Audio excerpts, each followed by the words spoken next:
Brown Jr. case. For transparency, accountability, and truth.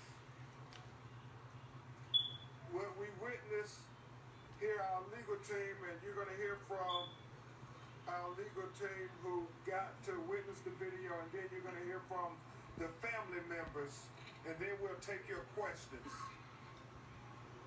We want to say on the record from the onset, we do not feel that we got transparency.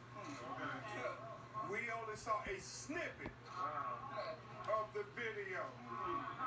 When we know that the video started before and after what they showed the family. And they determined what was pertinent. Why couldn't the family see all of the video? They only showed one body cam video, even though we know there were several body cam videos if they were following the law and the policy in this county that everybody has video cameras on their uniforms. Furthermore, and you're going to hear from Attorney Sellers and Attorney Daniels on this matter, to add insult to injury, they wanted to have just the two family members see the video with no legal counsel, as if they did not have a right to have their legal counsel present when they watched this execution of their loved one. That's what it was. And we have to keep demanding transparency because we do not feel what the county attorney offered was transparency at all. And so it's very emotional, not only the video, but how this family was disrespected, even in the aftermath. You talk about insult on top of injury. But be not dismayed. The truth will come out. The video will be seen by the public. And we will get justice for Andrew Brown Jr. These police officers will be held accountable. At this time, I know you all know him from his political commentary on CNN, but he is a great civil rights attorney as well. He's going to speak to you, and then it's going to be followed by Attorney Daniels, and then we're going to have Attorney Lassiter, who is going to tell you blow by blow what was seen in just that snippet, that 20-second video that we know is much more. Attorney Picarcel. So we wanna highlight. I want to highlight the disrespect to this family. I want to highlight the broken system of justice we have in this country. As we're going through this process, we told the family that they would have their attorneys in there as some comfort. We went back and forth, and I just want you to say I've never been talked to like I was talked to in there. I don't know his name, but I went to the back, and I know that we're live on the news around the world, so I will say that Mr. Cox told me, a grown black man, that he was not fucking going to be bullied.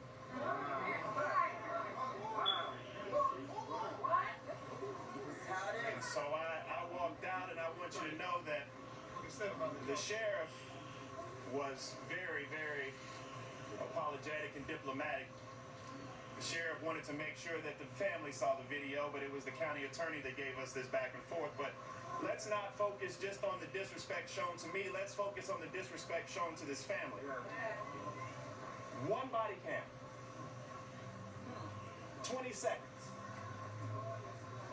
In execution. One body cam. 20 seconds.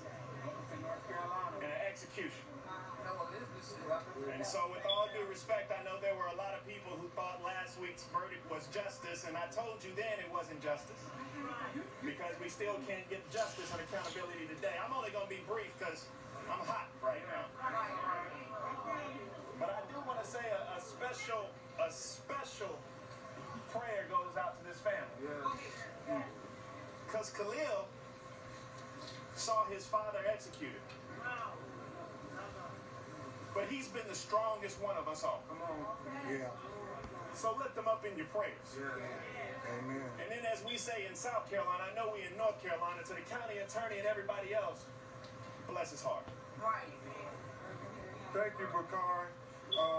And now you're going to hear from another great civil rights lawyer who hails out of Atlanta, Georgia, who has actually been in communications with the county attorney for days trying to get this process set. And he's litigated matters all over the country. And never had he been disrespected like he was today.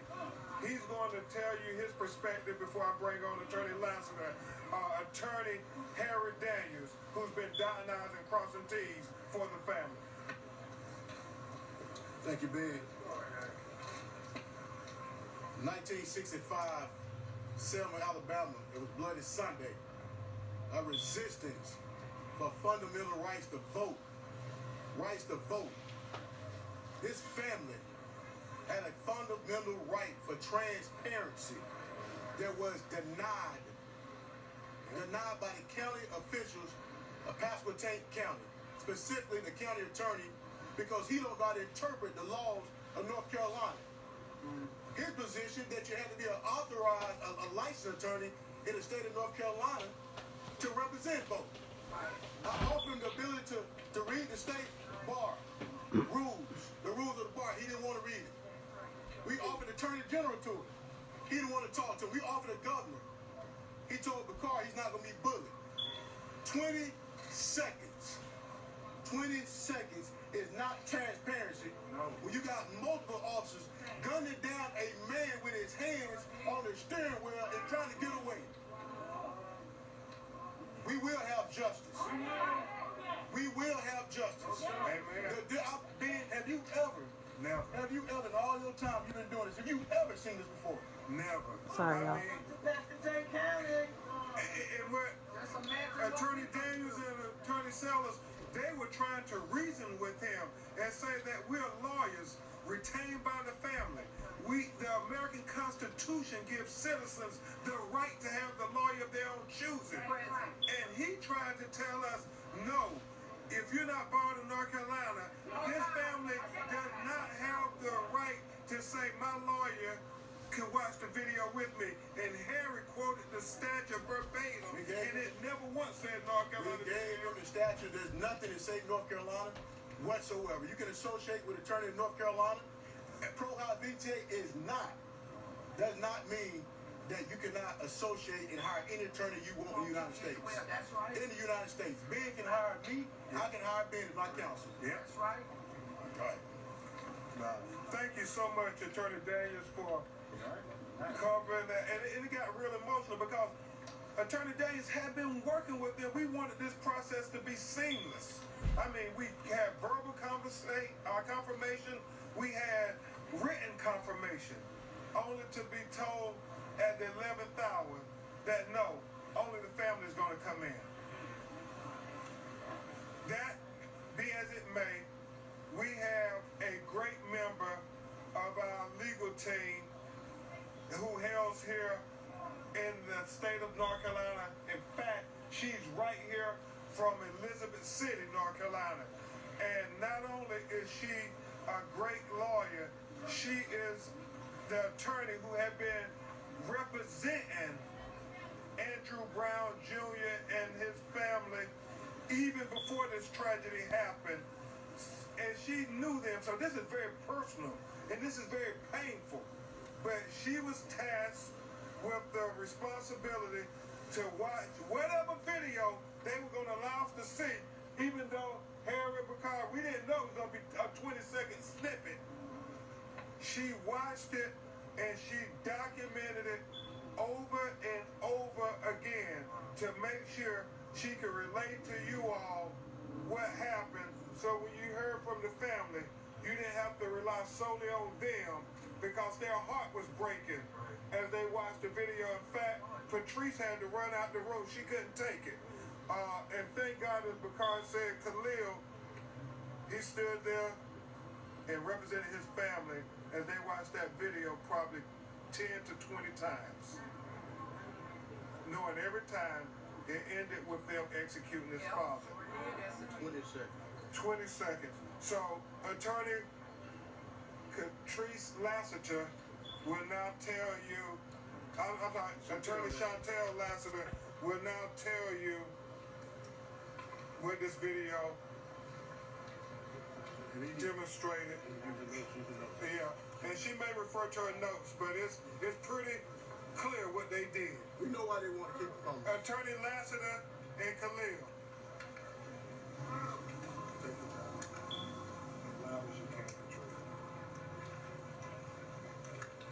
Y'all please be quiet so Catrice won't have to scream. I'm sorry. Yeah, that's a mom. Let's be clear. This was an execution. Andrew Brown was in his driveway. The sheriff truck blocked him in his driveway, so he could not exit his driveway. Andrew had his hands on his steering wheel. He was not reaching for anything. He wasn't touching anything. He wasn't throwing anything around. He had his hands firmly on the steering wheel.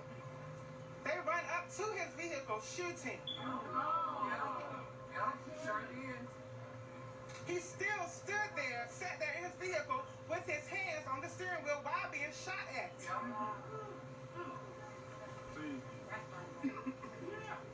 Now keep in mind, this is 20 seconds. I have 3 pages of notes for 20 seconds. We watched this over and over and over to make sure we were clear at what was going on and what was transparent.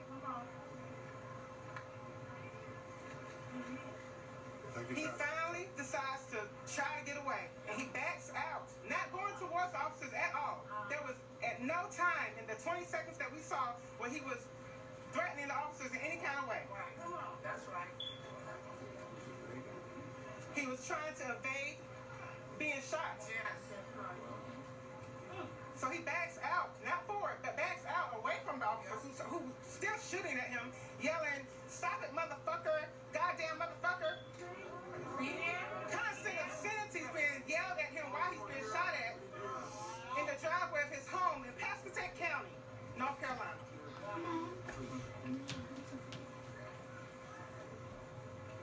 I'm taking my time, y'all, but it was 20 seconds. Right.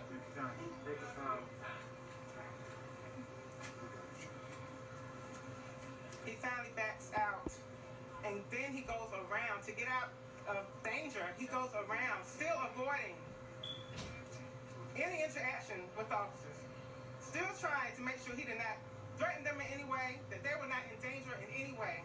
He backs out, goes around them, and they're still shooting at him while he's driving off. He drives off, the car runs into a tree, and they are still running behind him. Let me make sure I get this right with these guns that was there. Bushmaster AR-223s and Glock 17 handguns. It was numerous. So that was assault. Numerous assault rifles were at the scene. Yes. We saw one video, 20 seconds from one body cam. It was at least 8 officers there. We only saw one body cam. It was a sheriff's truck there. We didn't see any dash cam video. We just saw that one body cam. Gotta go. He was still shooting. Hello? Yeah, he was still. I just want to make it clear that they were still shooting at him after the car had already crashed into a tree. They were still in the stance of shooting towards him. His car is riddled with bullets from them shooting at him. He was not threatening him in any kind of form or fashion. And even before it started, they have killed sheriff before.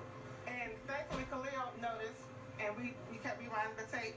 There were shell casings before he even backed out. Yep. So they were shooting at him when he was sitting there with his hands on the steering wheel in the driveway. And before the video started. And so also, we only saw, again, I want y'all to know about those 20 seconds. There was things that transpired before those 20 seconds that we did not see. So I don't know how many shots was fired before the little 20 seconds they allowed us to see. I know it shots in that windshield before he was even able to back out of his driveway. And I want to open up, did you want to? Yeah.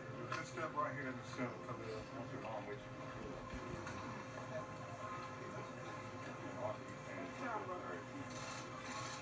You want to take this out so you can hear you. It's like we against all odds in this world. My dad got executed just by trying to save his own life. You know, he was not in the officers was not in no harm of him at all. It's just messed up how this happened, man. For real. For real. He got executed. It ain't right. It ain't right at all.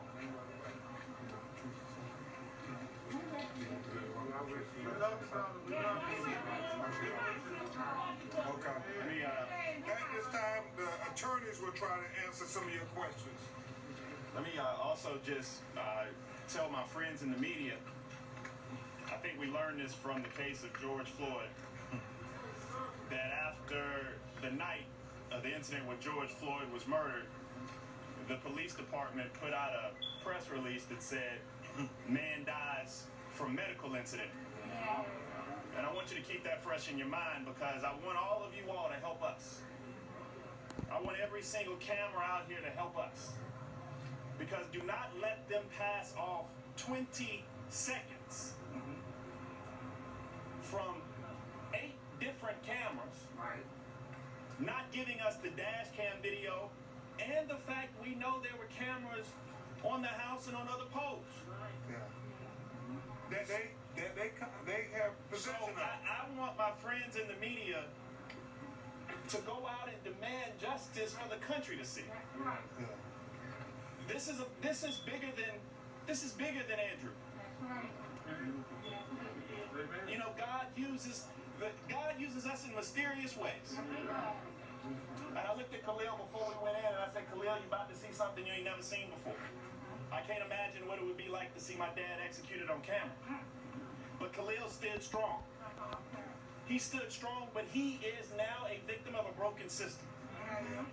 From the way they interacted to the way they're covering it up.